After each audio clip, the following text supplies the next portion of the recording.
जहालत से निकलेगा। ये मुनाफिकीन का पांचवा हदेरा यही जोहले मरकब है। वो अपने धोखे और फरेब को बड़ा अच्छा समझ रहे हैं और समझते हैं क्या मुसलमानों को धोखा दे रहे हैं, हालांकि वो पांचवी किस्म के इस अंधेरे में मुब्तला हैं। छठा अंधेरा मुआसी और शहवात का अंधेरा है। अताअत से रोशनी है और मुआसी अंधेरा है। जिन ख्वाहिशात की तकमील में ये लोग सरगर्दा हैं वो अंधेरा ही अंधेरा है। शाह अब्दुल अजीज मौदूद देलवी फरमाते हैं कि सातवां अंधेरा कब्र का अंधेरा है। मुस्लिम शरीफ की रवायत में हज़रत सल्लल्लाहु अलैहि वसल्लम का इरशाद गरामी है, इन्ना हाज़िल क़ुबूर ममलूअतुन ज़ुलमतुन अला अहलिहा। ये कब्रें अपनी मकीनों के लिए अंधेरों से भरी पड़ी हैं। हाँ, जो शख्स अपने दिल में नूर ईमान रखता होगा उसको वहाँ भी रोशनी मैसर होगी, और जिससे दुनिया में अल्लाह ताला की रजा की खातिर नमाज पढ़ी, नेक काम किया, उसकी कब्रें रोशन होगी। ईमान वालों के दिल से रोशनी की लाइटें निकलेंगी, लिहाजा उनके अमाले सालिहा की रोशनी इन्हें हासिल होगी। बुखारी शरीफ की रिवायत में हज़रत सल्लल्लाहु अलैहि वसल्लम का इरशाद है, अज़ुल्मु ज़ुलुमातुन यौमल क़यामती। इस दुनिया में किसी पर किया गया जुल्म क़यामत के दिन अंधेरों की शक्ल में सामने आएगा। ये कब्रें जाकर पता चलेगा, यानी कि कब्र में अंधेरा हो गया और जुल्म भी एक अंधेरा है, कब्र में भी अंधेरा है, शिर्क भी अंधेरा है, गुनाह भी अंधेरे हैं। ये सारी चीजें जो जाके हमें कब्र में पता चलेगा कि जुल्म का अंधेरा किस कदर शदीद है, और उसके रास्ते गुजरते वक्त हशर के मैदान में फिर दोज़ख की गहराइयों में अंधेरों का एहसास होगा। अगर ये तमाम अंधेरे हैं जो मुनाफिकीन पर वारिद होंगे और ये लोग गज़ब इलाही का शिकार होंगे।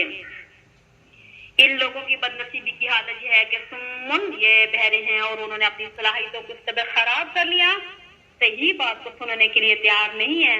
और ये लोग इस बदबख्ती पर हैं कि बुकमन यानी गूंगे भी हैं और उनकी जबान से कभी सच्ची बात नहीं निकलती है। धोखे फरेब झूठ के सिवा इनकी जबान पे कुछ नहीं आता।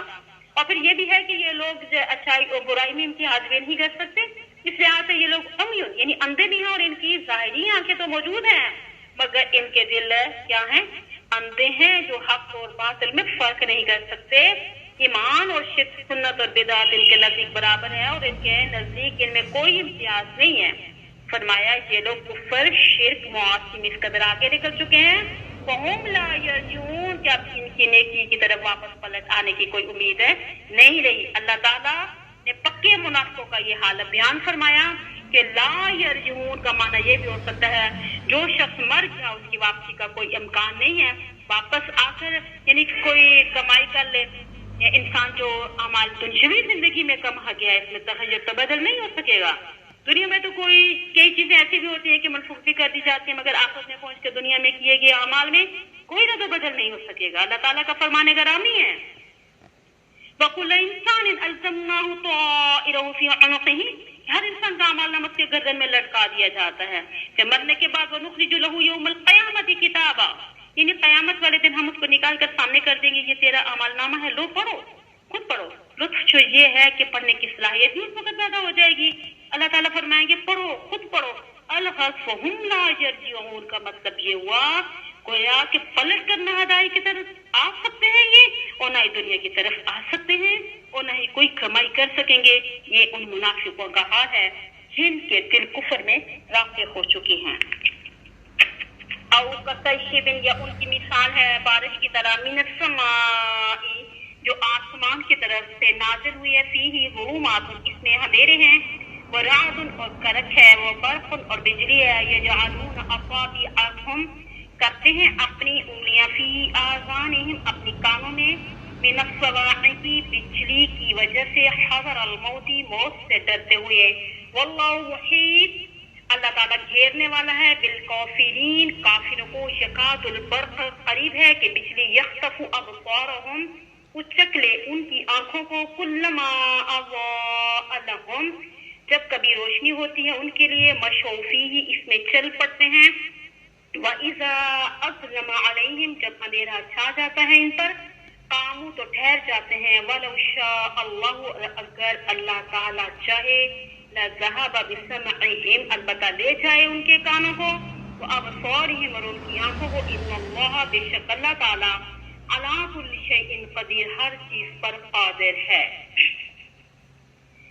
फरमाया कि मुनाफिक की मिसाल ऐसी है, او کصیب من السماء، جیسے آسمان سے بارش آتی ہے. صیب کا معنی نا زور سے برسنے والی بارش. لغت میں نے آپ کو پہلے بتا دی تھی. اور عربی زبان میں سما آسمان کو بھی کہتے ہیں، فضا کو بھی، اور یہ لفظ بادل پر بھی بولا جاتا ہے. اس طرح عربی زبان کے اعتبار سے چھت کو بھی سما کہتے ہیں. تاہم اس مقام پہ سما سے مراد بادل ہے، کیونکہ بارش بادلوں سے برستی ہے. ہو سکتا ہے اس کا تعلق آسمان سے بھی ہو، اب جس کو عام انسان اور سائنسدان نہیں سمجھ سکتے. تاہم بظاہر بارش کا تعلق بادلوں کے ساتھ ہے، اس لیے یہاں پر آسمان کا لفظ فرمایا. فیہ ظلمات، اس میں اندھیرے ہیں. بظاہر ہے کہ بارش کے دوران بادل چھائے ہوتے ہیں اور سورج غائب ہوتا ہے، اور کس قدر اندھیرا ہوتا ہے. اگر ایسا رات کے وقت ہو نا، تاریکی اور زیادہ ہو جاتی ہے، ستارے تک نظر نہیں آتے. جب قرآن پاک نازل ہوا اس وقت ہر طرف کفر اور شرک کی تاریکی چھائی ہوئی تھی. اندھیروں کے علاوہ فرمایا ورعد، اور اس میں گرج بھی ہوتی ہے، اور فرشتے بادلوں کو ہانک کر لاتے ہیں اور ان کے مارنے سے گرج پیدا ہوتی ہے. اسے رحمت سے تعبیر کیا گیا، اور دوسرا معنی کفر اور شرک پر وعید کو بھی رحمت سے تعبیر کیا گیا ہے. فرمایا برق، بارش میں اکثر اوقات بجلی بھی چمکتی ہے. سائنسدان کہتے ہیں کہ بادل آپس میں رگڑ کھاتے ہیں تو بجلی پیدا ہوتی ہے. لہذا اس کا معنی یہ بھی ہے کہ قرآن پاک میں بڑے واضح دلائل موجود ہیں جس سے حق اور باطل میں تمیز ہوتی ہے. اس لحاظ سے یہ دلائل بمنزلہ برق کے ہیں. فرمایا منافقوں کی حالت یہ ہے، یجعلون اصابعهم فی آذانهم من الصواعق، اپنی انگلیاں سڑک کی خوف سے اپنے کانوں میں ڈالتے ہیں. جب بارش کے دوران بجلی چمکتی ہے نا اور اس بادل میں گرج پیدا ہوتی ہے تو دہشت کے مارے کانوں میں انگلیاں گھونس لیتے ہیں. حاضر الموت، کہیں کہ ہلاک نہ ہو جائیں.